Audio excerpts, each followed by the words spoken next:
Ayan po, isang magandang araw po sa inyo lahat. Isang magandang umaga at isang magandang gabi. At isang magandang hapon. Ayan po yung ating mga kasama. Nakita nyo naman po, naghalo na po kami ng semento. Ano?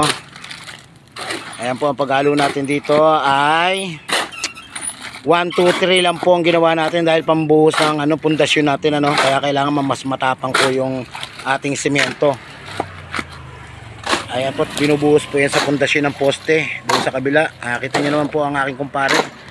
Hindi pa mainit pero parang init na siya. Pare, pakita nga sa camera. Kaway ko muna pare. Good morning, sabi mo. Good morning. Ayan. Jello, good morning, Jello. Jello, good morning. Good morning. Ayan. Nakita nyo naman, no? Ang pala ho niyan. Pakita mo yung pala mo. Ayan, napakalaki ng pala, no? Talagang pampakyawan po yan. Ganyan kumilos si Angelo de la Cruz.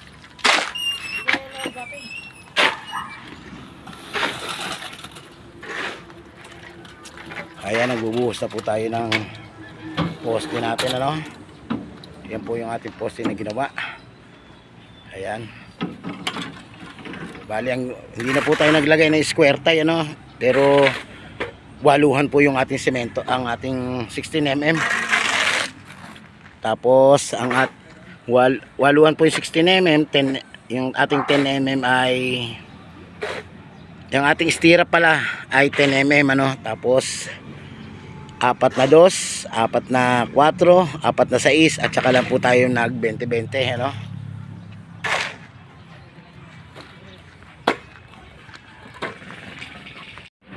At syempre dito po ay nagpo-forma na po pala tayo ng poste, no? Ang ginamit natin pamorma ay yung pinolik board at 2x3 na coco lumber. Dito po ay binuhusan natin kahapon. Ngayon po ay pinopormahan na natin. Yan po ang ginawa namin kahapon, ano? Ngayon lang po pupormahan. Siyempre kailangan po tumigas muna yung ating pinakabuhos ng pundasyon bago magporma ng poste. At siyempre dyan po inabangan din natin ng electrical yan. Kung makikita nyo mayroong PVC pipe na nakaabang. Yan. Approve ang ating trabaho. Ayun na po, bali na sa taas na po tayo gumagawa ng kadena. Yan po ay kadena, no? Yan po yung magsisilbing lock para sa ating pagbubuhos ay hindi po humiwalay yung ating mga semento, no? Ating mga forma hindi po masira ng semento dahil malaki po yung ating poste. At syempre dito nakikita nyo rin yung kapanahonan. Nakita nyo sobrang init. Ganito po ang trabaho sa construction, kaya kailangan mag-aral po kayong maigi. Approve. Ayan, bali nagbubuhos na po sila, no? Ayan po yung aking kumpare, oh. Ang ganda lalaki. Kakaiba. Yan ang tao na kakaiba.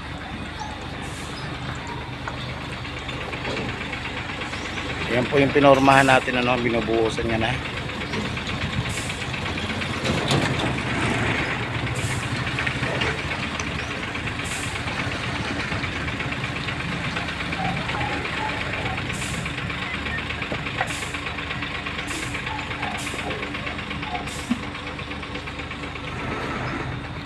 Pare, tingin ka mo na. Akasya ba yung alo? Wala pa po. Ha? O, kaya nga, susobra pa yan. Isang kartilya lang yan sa supot. Ha? Uy! Isang kartilya sa supot. Mabaling matapang. Kasi, para hindi mabali yung poste. Malaki yung poste natin, eh. Kakapitan ng gate. Kailangan matibay. Yan po yung ating poste, kailangan matibay, ano, dahil malaki yan, no?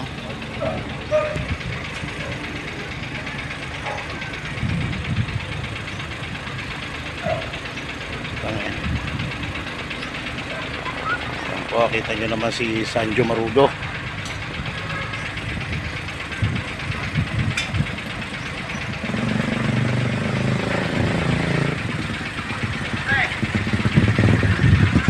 Ha? Dito po ay naghukay na po tayo ng pangalawang poste, no? Ayan po kay Angelo. Ay pinuhukay na natin yung pangalawang poste para po ay maitayo natin, ano? At ito naman po yung isa nating kasamahan na si Richard. Ayan po. At ayan po sila, nakita niya naman po sa tindi ng init, ano? Kailangan din pong minsan ay sumilong ka at umupo.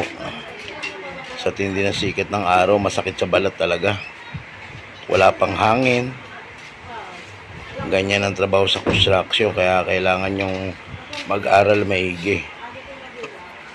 Ngayon po dito ay gagawa naman tayo ng anilyo, no? Ito po ang ating ginamit na pambaloktot ay tubular na pinagdikit natin at winelding. Tingnan natin kung mas maganda siya kasi kapag tubo po lagi pong nabubusalsal ang dulo at nasisira. Ayan, nakita niyo naman po ang ganda, mukhang hindi na talaga siya mabubusalsal dahil maganda po yung angular na pinagdikit. Pakita ko po sa inyo yung angular na yan. Ayan, no? Nabuo po natin ng maayos ang ating ano. Ayan po yung angular. Pinagdikit lang po natin yan at winelding natin yung mga dulo. Ito po yung ginawa muna natin biga, ano. Ayan, biga natin yan. Ang gagawin po natin yan ay bali 5 piraso. Ito po ang ating paglalagyan, ano. Dito maglalagay tayo dyan sa biga pakudrado, tapos isa sa gitna, ano, para kahit gaano kabigat ang truck, kayang-kaya niya pong bitbitin at hindi mabasag yung karsada, no, dahil ang gusto po ng may-ari natin pang lifetime na. Tapos ang tatapangan natin ang halo natin, kukuhain po natin yung inihingi niya na 4,000 o 6,000 PSI. At ang ginamit nating graba dyan ay yan po ay mga G1, ano. Talagang pangkarsada po yan. G1 po ang tawag dito kapag gantong malalaki na. Yun naman po ang ating 3/4, ano. Yang G1 talagang maganda yan, pang pundasyon yan. At syempre hindi mawawala tong ating kaibigan na si Angelo Lopez. Angelo Lopez, ang kaway mo na. Yo. Yan. Yan, dyan po natin ilalagay yung parilya. Siyempre, bago tayo magbakasyon, Sabado ngayon, araw ng Sabado, bago tayo magbakasyon, siyempre, kailangan maitayo natin yung poste rito. Tama na yan, Jilo, ha? Pantayin mo na yan, ha? Tapos yung, ukain mo na yun, ha? Dito kanya sa ilalim. Oo, ukain mo. Tapos yan, babawasan mo rin to, Jilo. Chipin mo yan dyan, hanggang dyan, ha? Para makadikit yung parilya natin doon. At syempre ito naman ang ating isa pang kapartner sa paghahanap buhay, ano. Tingin ka muna para sa camera. Shoutout na. At ito po naman po ang ginagawa niya naman po. Yun po yung aming tanse, ano, kung mapapansin niyo, nagbaba kami diyan ng 25, ano. Yan. Kukunin natin yung mga panambak na yan. At syempre dadali natin sa ibang lugar, doon natin dadali sa kabila. Kailangan natin yan ay makapalambuhos po nito, no, dahil dito po ay maglalagay tayo ng release. Ang gagawin natin release dyan ay baka channel o kaya angular na 3x3, tapos may angular na 1x1 na stainless, ano, para madulas, hindi siya mahirap isulong, dahil ang kailangan po nito ay madulas isulong, dahil ito po ay gusto niya ay automatic, ano, the remote control yung kanyang gate. Balik na po tayo sa trabaho, no. Gagawa pa tayo ng biga na ganyan. Ito po yung dito tayo nakasite. Ito po yung ating pinaggagawaan ng mga bakod at saka mga biga. Dito tayo gumagawa. Medyo naglagay tayo ng bubong dahil masyadong mainit. Ayan, mag-start na po tayo, no. Puputulan natin to. Tara, let's go tapo. Ayan po, nagbuhos na tayo ng pundasyon ng ating poste, no. Sa pagbuhos po niyan, ganyan lang po, kakunat ang halo, ano. Wag po kayo maghahalo ng sobrang daming tubig. Papakita ko po sa inyo yung tamang halo. Ayan po. Hindi po natin kailangan ng sobrang dami ng tubig, ano, dahil ang sobrang daming tubig, nawawala po yung tapang ng halo na pupunta sa simento, na pupunta sa tubig, at hindi nyo po makukuha, marireach yung tamang PSI na hinahabol nyo sa pundasyon. Kung halimbawa po ay 3,000 PSI ang kailangan nyo, o 1:3, 133 po ang halo niyon, 3,000 PSI po yun. Pero kung kalat-kalat po yung semento nyo, wala po, hindi nyo po marireach yung tamang tigas ng gusto nyo sa semento. Kailangan po, ganyan lang po ang tamang paghalo. Huwag po pakalat-kalat ang semento. Dahil sayang po yung semento, hindi nyo napupunta lang sa mga gilid-gilid. Ayan, kita nyo, ang ganda ng halo natin, oh. Pagtungtong po ng 15 days niyan, nasa 3,000 PSI po ang lakas niyan. Ang ginawa po pala namin buhos dito ay, ang kapal po nito ay 1 foot. Sampi lang po. 2 supot. Kapag hindi po kinaya, magdadagdag pa ng kalahati kung wala pa si sampi. Kailangan po kasi makain yung, kung ikaw ay naglagay ng 3 dos, 3 4, kailangan makain po yung 1 4, no? Ayan, katulad niyan, kulang pa ho yan. Patadagdagan pa natin ng kalahating supot para sigurado makapal yung ating pundasyon, ano?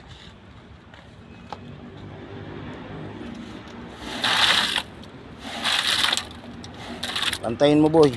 Masyado na mataas yan dito, wala pa, oh. Sige, kuhain nyo muna, mamaya na pantayin. Kapag kaganyan kaganda yung halo nyo, sigurado ko po matigas po yung kalalabasan ng ano nyo. Pukpukin mo.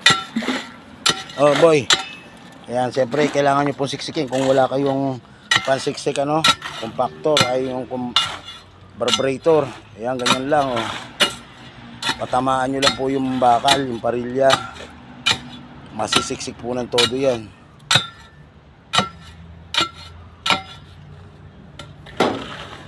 Ayan, lahat, paikutan mo na lahat para pantay-pantay yung halo.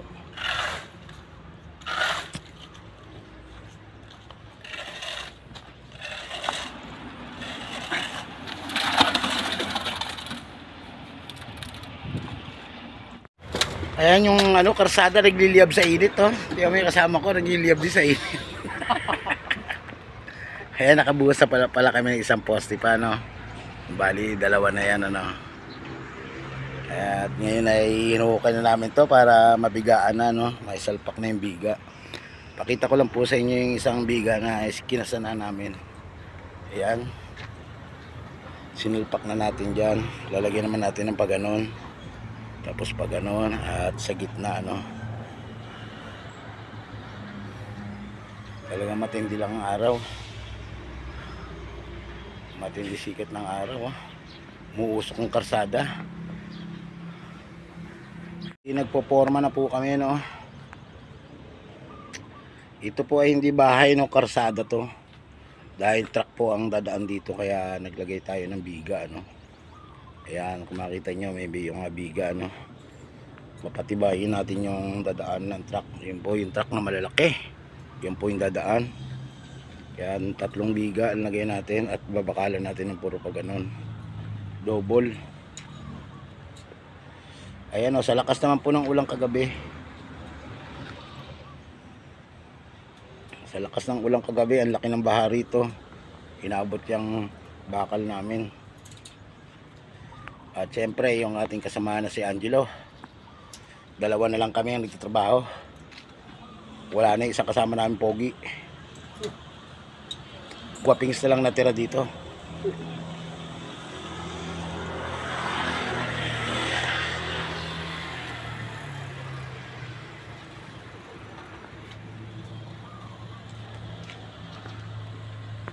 Pagkatapos nga po pala ng malakas na ulan kagabi, ayan ang dinulot, oh, putik. Nagputik ko yung aming ginagawa.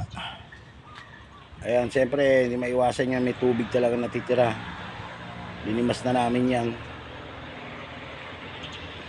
Ayan, puro putik na yung ginagawa namin. At ayan pa, oh, may mga baha-baha pa, mga tubig pa.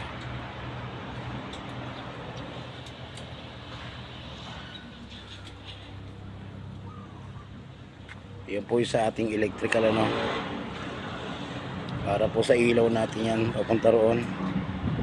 Labas natin doon dahil doon kukuha ng switch yan. Ay isang poste, ito po yung garahe no.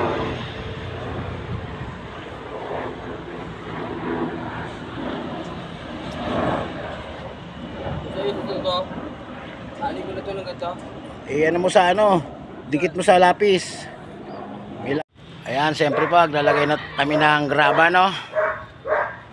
Ito po, siyempre, bago formahan, ay bago buhusan, kailangan may graba, no? Dahil ito ay nagkatubig. Grabahan natin yan. Ayan, si Angelo Lopez.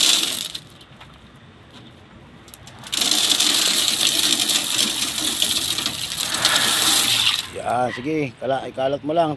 Baka maano ka ng alambre, tsakan natin anuhin. Yan mo lang, ikalat, tsakan natin, angatin yung bakal.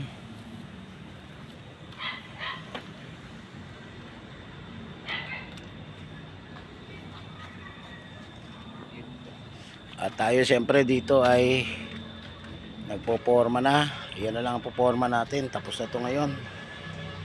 Baka bukas matapos na namin forma. Tapos gawin na ang gitna. Para makapagbakal tayo. Let's rock and roll.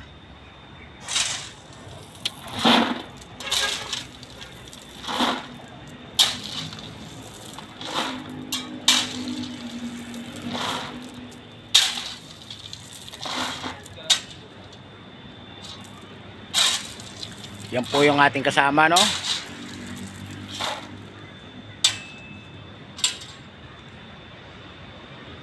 Malaki na hinina ni Angelo. Nasanay na kasi sa matamis.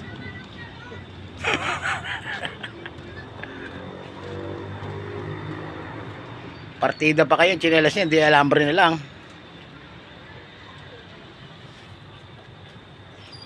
Yan po yung kanya dinadaanan at gagrabahan.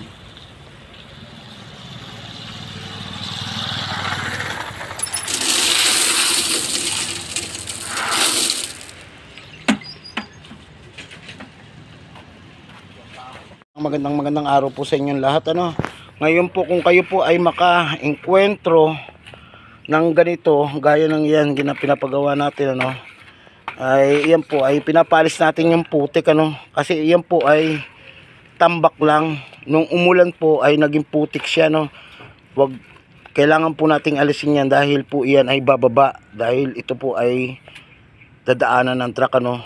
Yan po yung pinaka-importante sa lahat, ano. Kailangan po nating tanggalin ang putik. Kung sakali lang po makaengkwentro kayo ng ganito, no. Ayan, katulad po niyan, no. Kailangan po alisin yan. Hindi po pwede na putik ang nandyan dahil bababa po yan. Sa tapat po ng hinukay, yan po ialisin natin, ano, yung putik mismo. Ang naging putik nung dahil sa pagkakaulan na malakas. Yan, papalitan po natin yan ng mga malalaking bato para siguradong tumungtong din yung ating biga doon. Bagamat na kakawit na yung ating biga doon sa may bakal nating inabang po natin na yan, ayan, saka to, sa kabila sa poste, nakakawit na po yan, nakalaban na po, pero hindi pa rin po tama na hindi natin alisin ang putik niya. Kailangan po alisin natin ang putik, ano.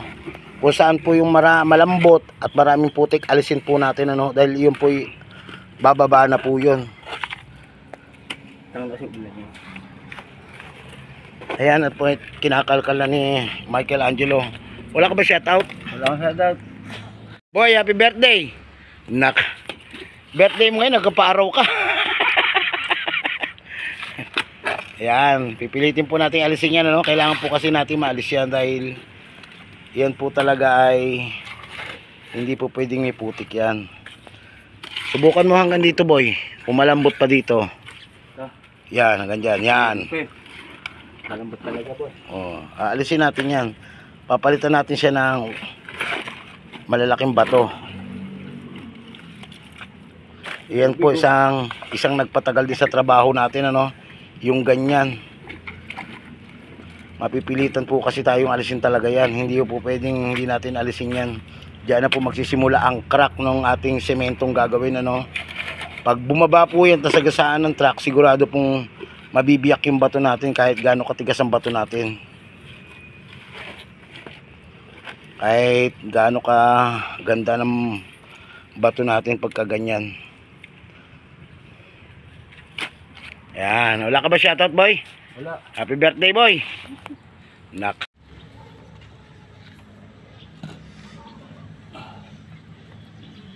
Yan. Tapakan mo. Yan. Ganyan po ang gagawin natin, ano. Ganyan po ang dapat na gawin nyo kung sakaling makaengkwentro kayo nung lumambot yung lupa ninyo, no. Kamadahan nyo po ng bato. Mga solid na bato talaga, yung mga pinagbasagan. Para sigurado po tayo na matibay. Ayan, nahakot pa uli siya. Pupunuin natin yan. Ayan, natambakan na po natin, ano, nung mga pinagbasagan, ano. Mas maganda po sana kung may skombro, no. Pero pwede na rin po yung mga pinagbasagan na yan. At least mawala po yung lupa na lumata, ano. Patitigasin pa kayo ang ganyan yung, patitigasin pa po yung mga ganyan lupa kasi. Ayan, katulad po nitong isa, pinaahong ko rin. Kailangan po maalis natin yung malambot na yan. Kailangan matira po dyan yung matitigas. At tsaka po lalagyan natin ng mga buo-buo na pinagbasagan, ano. Kailangan po natin mapalutang din yung ating bakal na hindi sumahid sa putik bago natin buhusan, ano. Yan po yung tamang pagbuhos. Ayan, katulad po niya, no, kailangan po nakaangat para kainin po siya ng semento, no. Hindi po natin hayaan na sumayad yung ating bakal sa putik o kaya sa graba. Kailangan po nakaangat siya, no.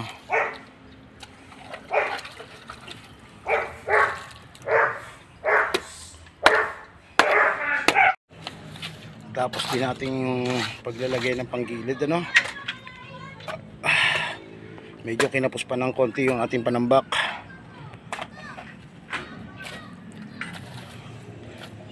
Ito po ay tatambakan at tatampirin na lang. Ready na tayo sa pagbabakal at buhos.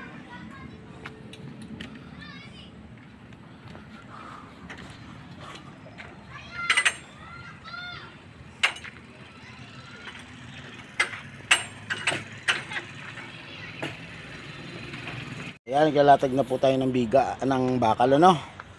Ayan po yung ating bakal, ano. Unang latag natin ng bakal ay nakailalim dito, no. Napakita ko po sa inyo, no. Ayan. Nakailalim po siya sa 16 mm. Andito po siya, tinali natin dito sa isang bakal, ano. Tapos ang kanyang hook po ay nakatihaya, ano. Dahil sa pangalawang patong natin nakasaklob naman ganyan yan. Papakita ko po sa inyo mamaya. Update ko po kayo kapag naitali na po lahat ng bakal, ano. Gagawin po natin 2-way slab ito, ano, para matibay po talaga yung ating panggarahe.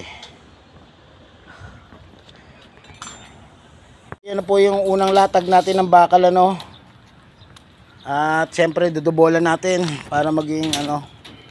Ayan, ito na po yung pangalawa. Ang pangalawa po ay patong sa biga, ano.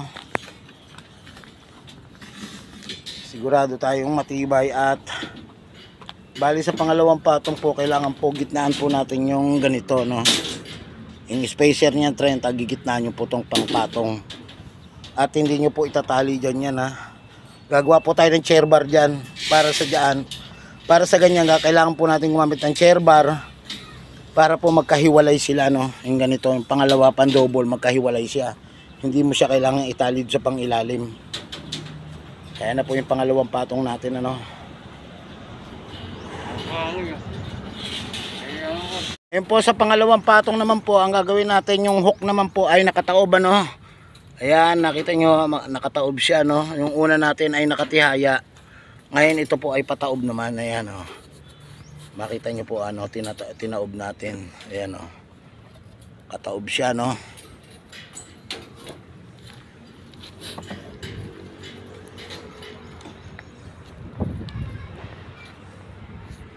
Pre, gato mo kuti.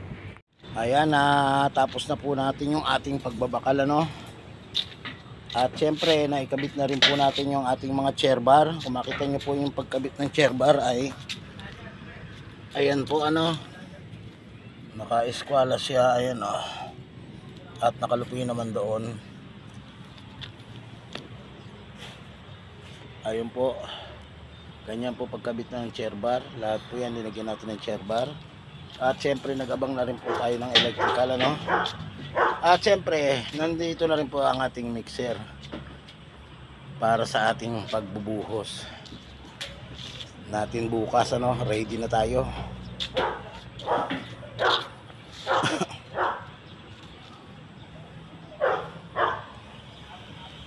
Ready na tayo sa buhos bukas. At dito ay lalagyan natin ng angular yan. Angular yan para do sa ating, para po sa ating release ng ating gate. Bukas i-welding natin yan. Lalagyan natin ng mga 16mm.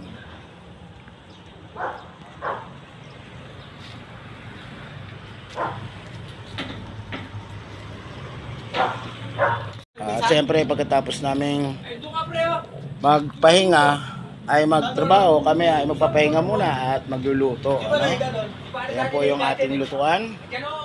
Ito po ang ating inuminan. Ito ang inuminan at ito po yung ating lamesa, no? At yan po yung ating mga kaibigan, no? Start na po kami, no? Buhos.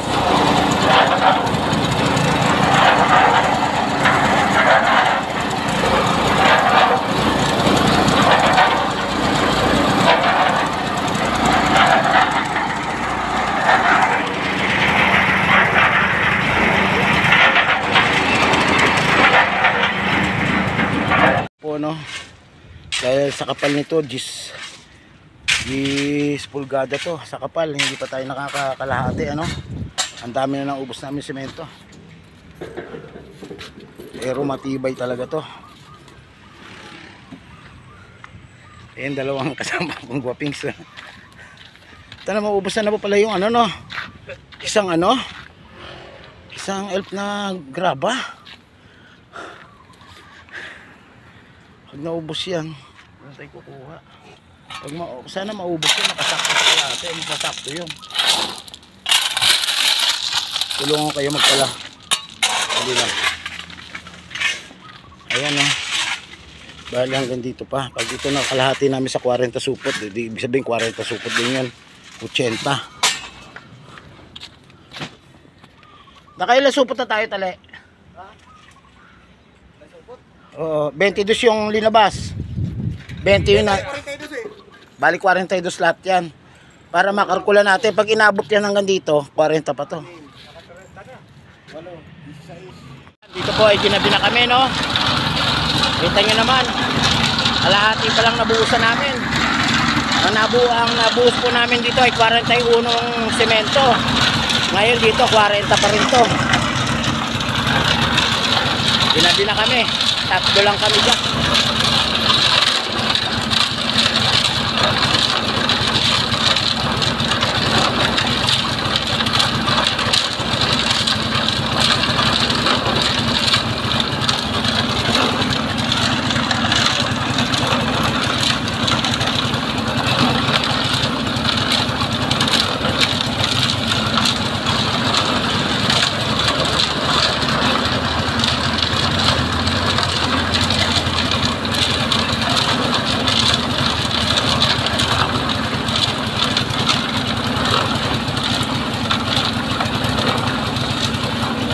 Tale at saka si Angelo, no, at saka ako dito tagapala.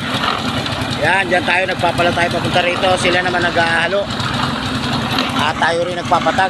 Ayan, nakapagpatag na tayo. Gusto po namin yung buhos, ano. Ayan, inabot po kami dyan kagabi ng 1:00 ng madaling araw, ano. Hindi pa naayos yung pagkayo doon, natanggal-tanggal yung mga bato.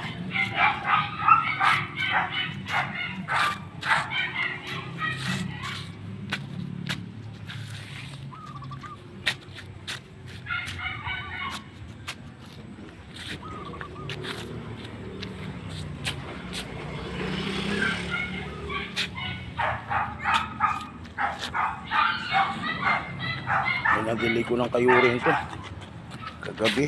Galing araw na kasi. Pagod na.